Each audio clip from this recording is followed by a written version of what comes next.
Good afternoon, this is HorseRacingNation.com handicapper Jared Horak, and this is the video feature race of the week. In this week's Kentucky Derby Contenders video, we're going to recap the Bluegrass Stakes and Arkansas Derby, and then we're going to take a look at some of the other doings with some Kentucky Derby contenders. In that Bluegrass Stakes, Dullahan ended up catching Hansen. Hansen went right out to the front from post 4. He relaxed so nicely from an outer post in the Gotham Stakes, but now he drew back down towards the inside in the Bluegrass, and he was his aggressive self again, going straight out to the front. He ran a good race, he just wasn't able to hold off Dullahan. Dullahan loves Keeneland. He's actually 2 for 2. Now, both of those were grade 1 wins at Keeneland. Dullahan 0 for 3 on the Churchill Downs main track, and he hasn't won anywhere else but Keeneland. So I think he's just a Keeneland specialist. He ran his race there, and he was able to run down Hansen. Now Hansen in the Kentucky Derby, he could be in trouble. I never thought this horse was a 10 furlong horse. And then he could be in trouble from a pace perspective. You have Bodemeister, who I'm going to talk about in a minute. I'll have another, and Take Charge Indy. Some quality horses, graded winners. They're all going to be vying for the lead, or at least up close early. That should make for a nice honest pace on the first Saturday in May. Now we jump over to the Arkansas Derby. Bodemeister was outstanding. He got a 108 Beyer speed figure. It was originally 105. They upgraded it to a 108.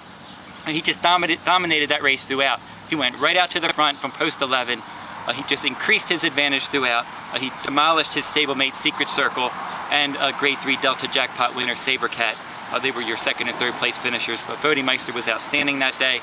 He only has 4 career starts, and he has no races as a 2-year-old. It's been a long time since an unraced juvenile has won the Kentucky Derby. Now, from a historical perspective, Curlin seems to be one that was most similar to Bodemeister.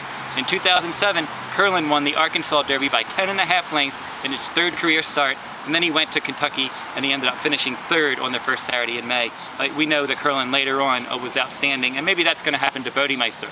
Bodemeister might be the most talented horse of his crop, but it's probably going to take him a little while later on into the year maybe to really establish himself as that top horse. I just think they're asking a lot coming back in 3 weeks, facing maybe a tough pace scenario coming off of a career top to run back to that race in a 20-horse field at Churchill Downs. Let's talk about some of the other Kentucky Derby contenders and what they're up to. Union Rags, he had a recent workout at Palm Meadows, but he's since left Florida. He's now at Keeneland, and he's going to do his Kentucky Derby preparations there. Now Alpha, he came down with an infection, and after the Wood Memorial, he had a few little cuts on his leg, and they had an infection there, and it's getting better now. He's clearing up. But he was originally supposed to travel to Churchill Downs. He was already supposed to be there, but now he's going to do his Kentucky Derby preparations at Belmont Park, and he's supposed to ship to Churchill Downs on April 30th. A Creative Cause had a workout, 5 furlongs and 101.20 at Hollywood Park on April 17th. So all systems go for him. He's in good shape. He has a good running style for the Derby as well.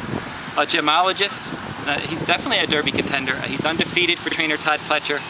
Now I like the fact that he had that easy race in his first Derby prep this year, and then in the Wood Memorial he had a nice dog fight and he came out on top. I like his tenacity. He likes to win races. He's got that good tactical speed, and he's definitely a contender on the first Saturday in May. Now Daddy Knows Best is a late running horse that you can look at in the Kentucky Derby. He had a 5 furlong Churchill Downs Bullet on April 16th.